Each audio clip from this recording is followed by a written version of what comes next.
They said my name like it was dirt beneath their heels. Maria, shine the floors before the guests arrive. And don't forget to wear the brown uniform, not the black one. The black one makes you look like you're trying too hard. I smiled the way I always did, silently, tightly. If you asked anyone in that house, that massive 17-bedroom, colonial, overcompensated excuse for class, they'd tell you I was just the maid. No one would have guessed I once dreamed of owning something like it, not to polish chandeliers or scrub marble tile on my knees, but to walk barefoot across the rugs with a glass of wine in hand, knowing I owned every square inch they once lorded over me. But dreams get murky when you're 26, broke, and the daughter of immigrants who scrubbed office toilets at night while praying rosaries for a better life.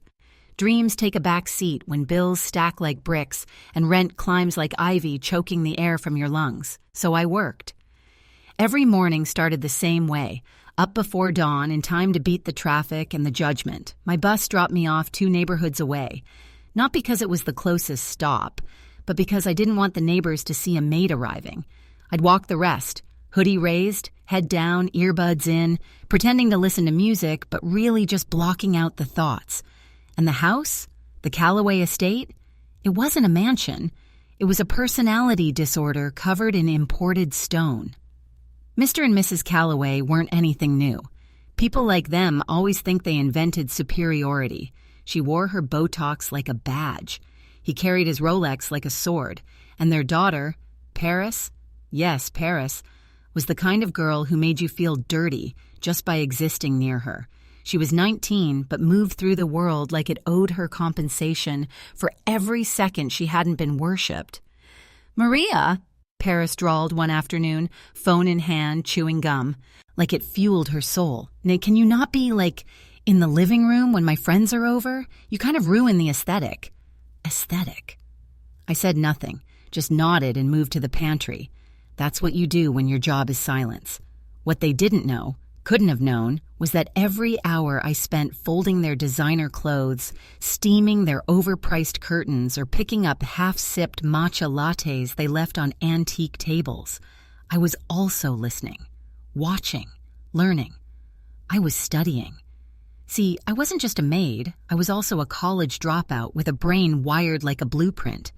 Numbers made sense to me. Money made sense to me. I understood wealth the way surgeons understand blood. Clinically, precisely, curiously. They laughed at me, but I learned from them. Every stock ticker I overheard from Mr. Calloway's office, jotted down later, every business conversation he took on speakerphone because he didn't see me as conscious, memorized. Every name dropped, every investor mentioned, every mistake whispered after too much whiskey, stored. And at night? At night, I logged into free courses. I watched financial lectures on YouTube until my eyes burned. I built a spreadsheet so complicated even TurboTax would weep. I lived in a rented room with 3 other girls, all humble, all tired, all aching to be seen. But I didn't party. I didn't post TikToks of my cleaning aesthetic. I worked, stacked, observed, and evolved. Then one day, everything shifted.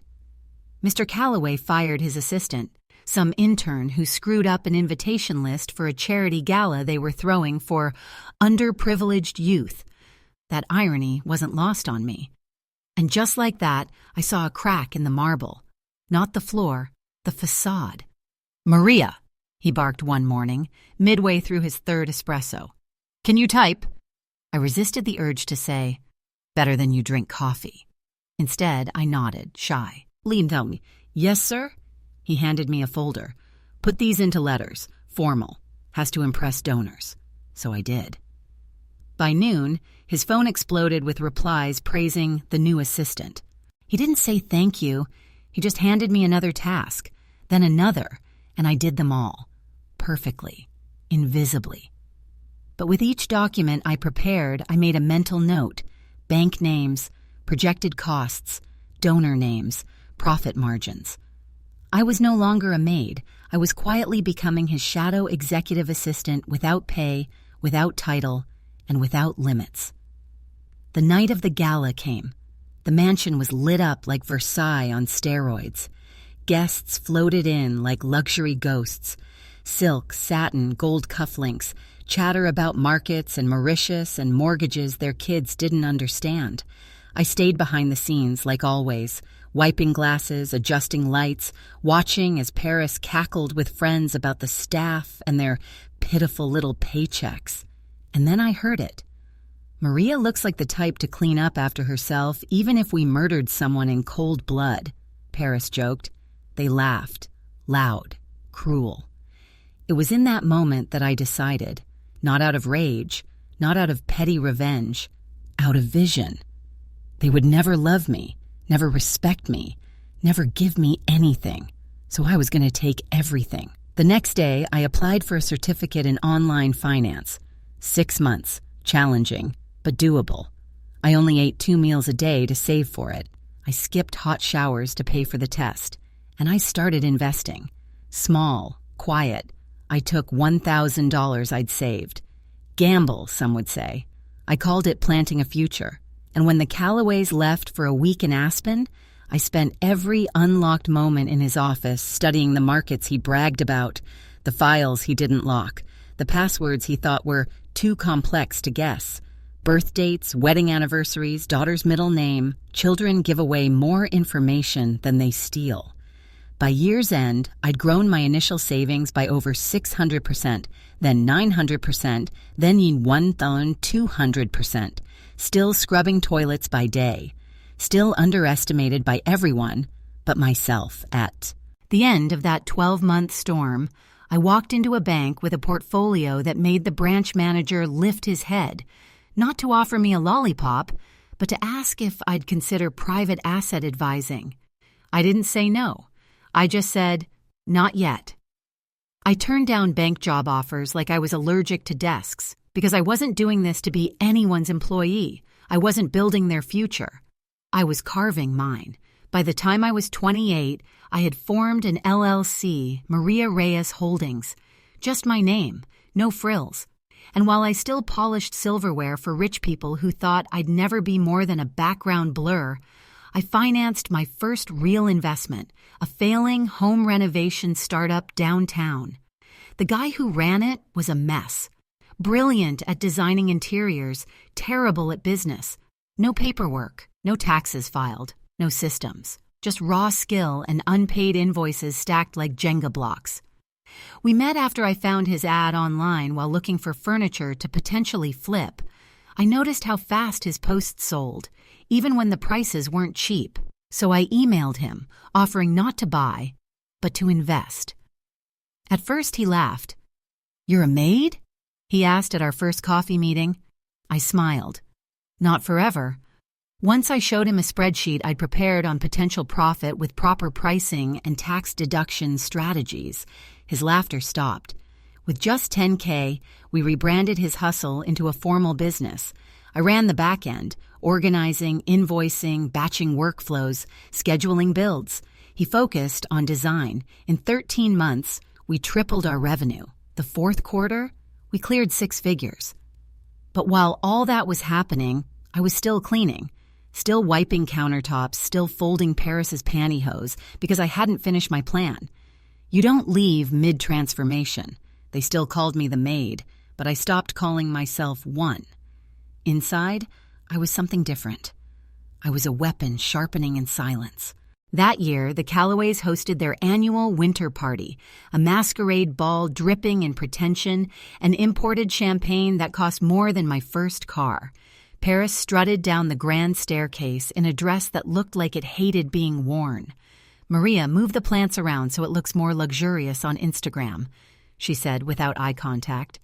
And I wanted to laugh, because I knew. I knew that right next door, a property they had mocked for years as beneath the neighborhood, a weathered colonial-style home with broken shutters and a sagging porch, was quietly going into foreclosure. I knew because I had seen the pre-sell slides circulating among bank managers, and I had already contacted the listing broker. The asking price was $1.2 million, a discount in this zip code. And I had something the Callaways didn't: liquid cash. Thanks to reinvested profits, a few anonymous partnerships, and a relentless spreadsheet discipline, I had my offer ready before it even hit the general market. I didn't even blink when I signed. The only renovation it needed was silence. I kept it low-key. No construction trucks, no drama, just weekend work with my renovation partner and a silent contractor crew I paid under an alias. Everyone signed NDAs. The final result? Perfection. Clean lines, warm wood, modern art, vintage textures. Every detail chosen by me, not to impress the world, but to finally live in a space that reflected the woman I became, while the world assumed I'd never be more than Maria the Maid. And then the day came, closing day. The broker stared at me across the table like I'd walked into the wrong room. "I thought a firm would be buying the place," he said, reaching for his coffee. I smiled. "They are." I slid the paperwork across the table. There in bold letters, Maria Reyes Holdings. His eyebrows climbed. I didn't explain. I didn't need to. Let the silence speak looms, but still, I wasn't done. Because this part, the part I hadn't even dreamed about, was next. I wasn't just going to live in the neighborhood. I was going to own the very narrative they used to silence me. A month passed. I moved in on a Wednesday. Quietly. No moving truck. Just me, a few friends, and boxes labeled with years of sacrifice. 2 weeks later, I hosted my first dinner party. 6 seats, minimalist decor, clean food, jazz in the background. I invited mentors, friends, my high school chemistry teacher, people who had believed in me before I knew how to believe in myself. But I didn't invite the Callaways, not yet. Fate handled that on its own. You see, a month after I moved in, the Callaways hit a financial snag. Apparently, Mr. Callaway had invested heavily in a crypto venture a year prior, one that collapsed. And ironically, he tried to sell his mansion to recoup some losses. But the neighborhood had changed. The market had shifted. No one was buying McMansion relics anymore. They were worth less, and I knew it. I saw the listing. And I smiled when I scrolled past the photos of the very chandeliers I used to polish. The irony? They started touring smaller homes more practical for their new lifestyle, as their real estate agent phrased it. And guess which modern colonial house appeared on their tour list? Mine. My house. I wasn't home when they came by.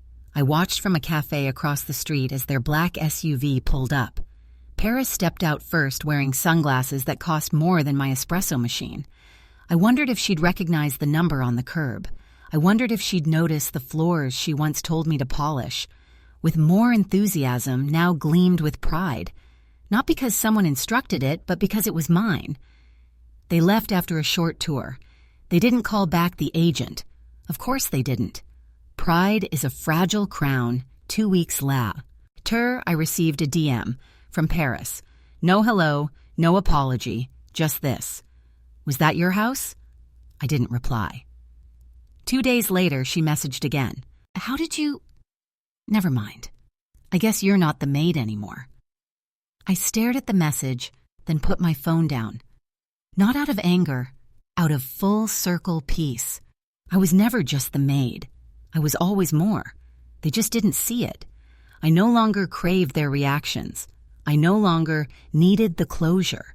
Because real power doesn't yell. It whispers. And sometimes, it buys the house next door. 3 months passed. Leaves turned copper across the tall maples lining the street. Autumn quieted everything, but my silence had become structure, not stillness. Each morning, I woke up in my own home, brewed my coffee in a handcrafted ceramic mug, and stood barefoot on hardwood floors I once wiped clean for the Callaways. Now they whispered beneath me, "You built this." It was never about revenge. Not really. It was about resurrection. Call it what you want, glow up, come back, reinvention. But what I did was choose to become, over and over again, not because someone gave me permission, but because I refused to stay in the version of myself built by other people's expectations. Still, life doesn't give you victories without aftermaths. That fall, I got a call from Carmen, one of my old roommates. "You won't believe this," she said, almost whispering. "Paris Calloway got exposed online. There's a video. She's ranting about service workers. It's going viral." I didn't even flinch, because I knew this world was beginning to turn. The same social media they once used to show off their curated extravagance had started to hold people accountable. The video was grainy but clear. Paris in a boutique yelling at an older store employee because they didn't have her size. "I'm not here for hand-me-down service.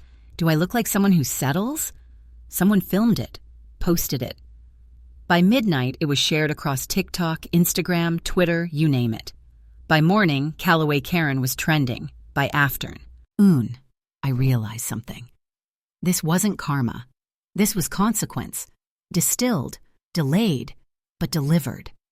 The Calloways had built towers on the backs of people like me, people whose names they never bothered to learn, whose labor they erased with a laugh and a tip. Now the world had turned its gaze, and suddenly those towers were cracking. Within weeks, Mr. Calloway lost a board seat. Mrs. Calloway was quietly removed from a charity foundation for optical reasons. And Paris? She wiped her Instagram clean, deleted all posts, posted a black square with the word accountability written in cursive. But accountability isn't performed, it's earned. And karma? She doesn't post updates. She works in silence, like I did. Meanwhile, I had work to do. My renovation partner, whose business I'd helped stabilize, was now managing 8 employees. He offered me a 40% stake to stay on, but I declined.